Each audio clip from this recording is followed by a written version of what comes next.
கர்த்தருடைய பரிசுத்த நாமம் மகிமைப்படுவதாக. இன்று நாம் அதிகாலையில் வாசிக்க வேண்டிய சங்கீத பகுதி 38வது சங்கீதம் வாசிப்போம். கர்த்தாவே, உம்முடைய கோபத்தில் என்னை கடிந்து கொள்ளாதேயும், உம்முடைய உக்கிரத்தில் என்னை தண்டியாதேயும். உம்முடைய அம்புகள் எனக்குள்ளே தைத்திருக்கிறது, உமது கை என்னை இருத்துகிறது. உமது கோபத்தினால் என் மாம்சத்தில் ஆரோக்கியமில்லை, என் பாவத்தினால் என் எலும்புகளில் சௌக்கியமில்லை. என் அக்கிரமங்கள் என் தலைக்கு மேலாக பெருகிற்று, அவைகள் பார சுமையைப் போல் என்னால் தாங்கக்கூடாத பாரமாயிற்று. என் மதிக்கேட்டின் நிமித்தம் என் புண்கள் அழுகி நாற்றம் எடுத்தது. நான் வேதனைப்பட்டு ஒடுங்கினேன். நாள் முழுதும் துக்கப்பட்டு திரிகிறேன். என் குடல்கள் எரிபந்தமாய் எரிகிறது, என் மாம்சத்தில் ஆரோக்கியமில்லை. நான் பலனற்று போய் மிகவும் நொறுக்கப்பட்டேன். என் இருதயத்தின் கொந்தளிப்பினால் கதறுகிறேன். ஆண்டவரே, என் ஏக்கங்கள் எல்லாம் உமக்கு முன்பாக இருக்கிறது, என் தவிப்பு உமக்கு மறைவாய் இருக்கவில்லை. என் உள்ளம் குழம்பி அலைகிறது, என் பலன் என்னை விட்டு விலகி என் கண்களின் ஒளி முதலாய் இல்லாமற் போயிற்று. என் சிநேகிதரும் என் தோழரும் என் வாதையை கண்டு விலகுகிறார்கள், என் இனத்தாரும் தூரத்திலே நிற்கிறார்கள். என் பிராணனை வாங்க தேடுகிறவர்கள் எனக்கு கண்ணிகளை வைக்கிறார்கள். எனக்கு பொல்லாங்கு தேடுகிறவர்கள் கேடானவைகளை பேசி நாள் முழுதும் வஞ்சனைகளை யோசிக்கிறார்கள். நானோ செவிடனைப் போல கேளாதவனாகவும் ஊமையனைப் போல வாய் திறவாதவனாகவும் இருக்கிறேன். காது கேளாதவனும் தன் வாயில் மறு உத்தரவுகள் இல்லாதவனுமாயிருக்கிற மனுஷனைப் போலானேன். கர்த்தாவே, உமக்கு காத்திருக்கிறேன். என் தேவனாகிய ஆண்டவரே, நீர் மறு உத்தரவு கொடுப்பீர். அவர்கள் என் நிமித்தம் சந்தோஷப்படாதபடிக்கு இப்படி சொன்னேன். என் கால் தவறும்போது என் மேல் பெருமை பாராட்டுவார்களே. நான் தடுமாறி விழ ஏதுவாயிருக்கிறேன். என் துக்கம் எப்பொழுதும் என் முன்பாக இருக்கிறது. என் அக்கிரமத்தை நான் அறிக்கையிட்டு என் பாவத்தின் நிமித்தம் விசாரப்படுகிறேன். என் சத்துருக்கள் வாழ்ந்து பலத்திருக்கிறார்கள். முகாந்தரமில்லாமல் என்னை பகைக்கிறவர்கள் பெருகியிருக்கிறார்கள். நான் நன்மையை பின்பற்றுகிறபடியால் நன்மைக்கு தீமை செய்கிறவர்கள் என்னை விரோதிக்கிறார்கள்.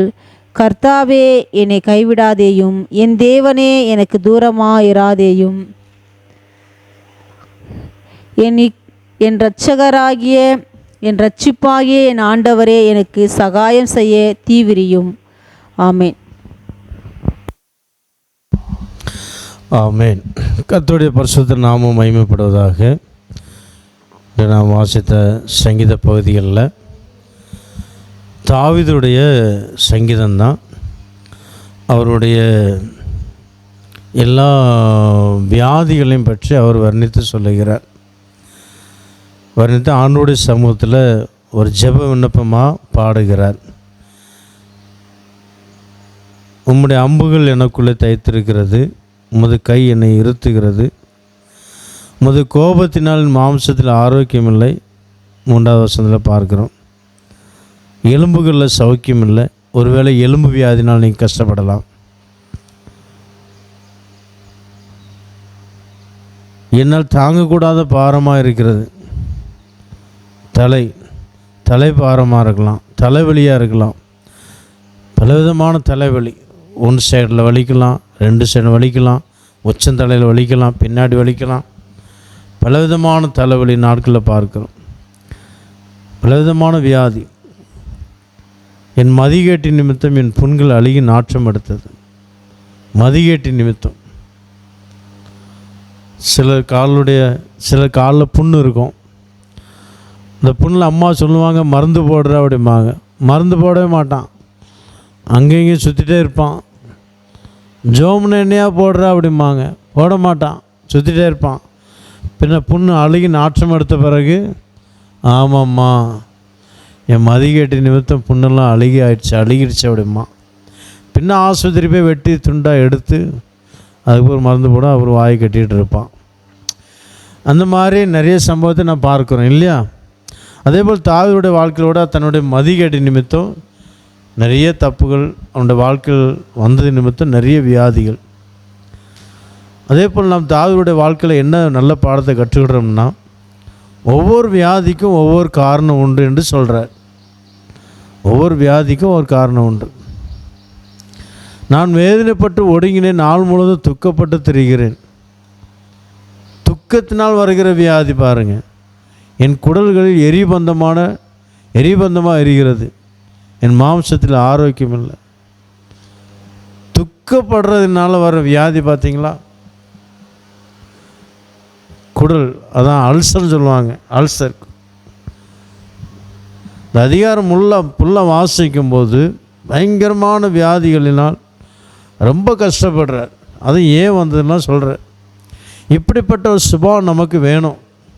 ஆண்டவர் சமூகத்தில் தங்களை தாழ்த்தி, ஆண்டவரே உண்மைதான்ப்பா, இந்த வியாதி வந்து நான் தான் காரணம், என்னுடைய அக்கிரமம் என்று சொல்லுவார். 2வது வசனமே சொல்லுவார். 1வது வசனத்தில், கர்த்தாவை உம்முடைய கோபத்தில் என்னை கடிந்து கொள்ளாதையும் உம்முடைய உக்கிரத்தில் என்னை தண்டியாதையும். இப்போ ஆண்டவர் கோபப்படுறான்னு என்ன? ஆண்டவருக்கு விரோதமாக ஏதோ தப்பு பண்ணியிருக்கிறார் இல்லையா?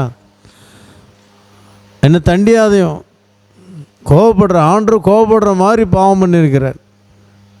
அந்த பாவத்தெல்லாம் இதில் சொல்லலை என்னென்ன பண்ணேன்ட்டு.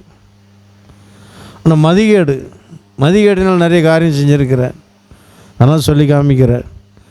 இப்போ 4வது வருஷத்தில் என் அக்கிரமங்கள் என் தலைக்கு மேலாக பெருகிடுச்சு அப்படிங்கிறார்.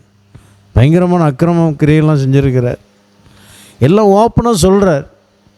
இதை ஆண்டவர் எதிர்பார்க்கிறார். நம்ம ஒவ்வொருத்தரிடமும் ஆண்டவர் எதிர்பார்க்கிறது இதுதான். ஓப்பனாக சொல்லணும் நம்மளுடைய குற்றங்கள் குறைகளை. ஆண்டவர் நான் இப்படி அக்கிரமம் பண்ணேன், அப்படி மதிகேடாக நடந்துட்டேன், புத்தினமாக பேசிட்டேன். ஆண்டவர் எதிர்பார்க்கிறாங்க. எனக்கு அருமையான தேவனுடைய பிள்ளை. ஆனால் அநேக தேவனுடைய பிள்ளைங்க தன்னுடைய பாவங்களை மறைப்பாங்க. தன் பாவங்களை மறைக்கிறவன் வாழ்வடைய மாட்டான். அவர்கள் அறிக்கை செய்து விட்டு விடுகிறவனும் இறக்கம் பெறுவான். தேவனுடைய கரத்திலிருந்து இறக்கத்தை பெற்றுக்கொள்வோம். நாம் எந்த மனுஷனிடம் அறிக்கையிடணும்னு அவசியம் இல்லை. தேவனுடைய சமூகத்தில் ஒப்புரவாகி, தேவனோட ஃபஸ்ட்டு ஒப்புரவாகணும். தேவனுடைய சமூகத்தில் சொல்லணும், ஆண்டவர் நான் அப்படி பண்ணப்பா, என்னை மன்னியும் சொல்லும்போது நிச்சயமாகவே கர்த்தர் பெரிய காரியங்களை செய்வார். அவரால் கூடாத காரியம் ஒன்றும் இல்லை. தாவீதுக்கு அவைகளெல்லாம் மன்னிச்சாருன்னு சொல்ல முடியுமா? நிச்சயமாக மன்னிச்சாருங்க. எப்படி சொல்ல முடியும்னா, நாம் இந்த வசனத்தை வாசிக்கும் போது நாம் புரிந்து கொள்ள முடியும்.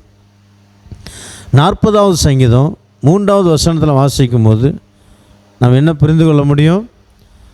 நாம் என்ன பார்க்கிறோம்னா, நமது தேவனை துதிக்கும் புதுப்பாட்டை அவர் என் வாயிலே கொடுத்தார். ஆமென். அநேகர் அதை கண்டு பயந்து கர்த்தரை நம்புவார்கள். ஆமென். ஹல்லேலூயா. அந்த சங்கீதம் பூரா ஜெபம். அவருடைய வியாதி எதனால் வந்தது சொல்லி முறையிடுறார், ஜெபிக்கிறார், அறிக்கையிடுறார்.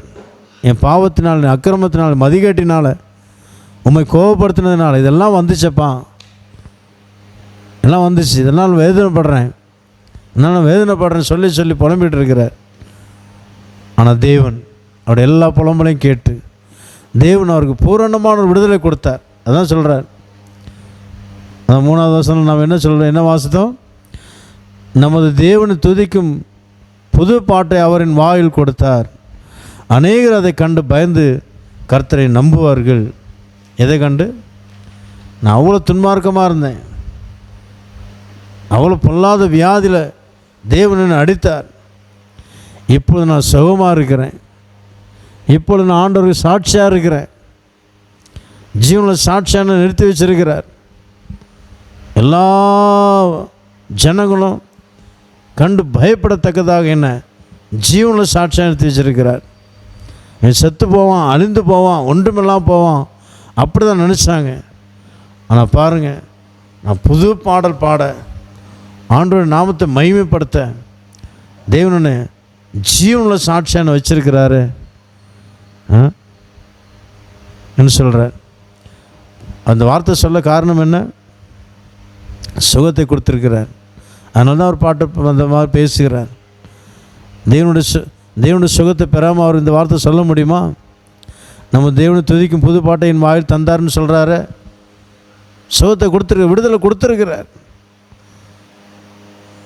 எனக்கு அருமையான தேவனுடைய பிள்ளை, நாமும் ஆண்டோடைய சமூகத்தில் குற்றங்கள் குறைகளை சொல்லி ஒப்புக்கொண்டு ஆண்டோடைய சமூகத்தில் அறிக்கையிட்டு ஆண்டோடைய சமூகத்தில் ஜெபிக்கும்போது நாம் பூரணமான ஒரு விடுதலை பெற்றுக்கொள்வோம்.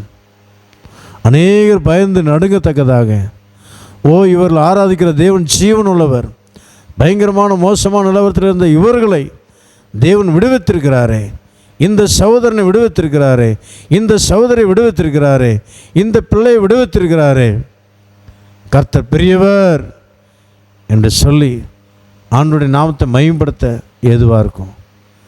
கர்த்தர் நிச்சயமாக நம்ம ஒவ்வொருத்தரோடு பேசியிருப்பார் என்று விசுவாசிக்கிறேன். கர்த்தர் நாம் மகிமைப்படட்டும். சர்வ வல்லமையுள்ள பிதாவே நன்றியோடு ஸ்தோத்திரிக்கிறோம்.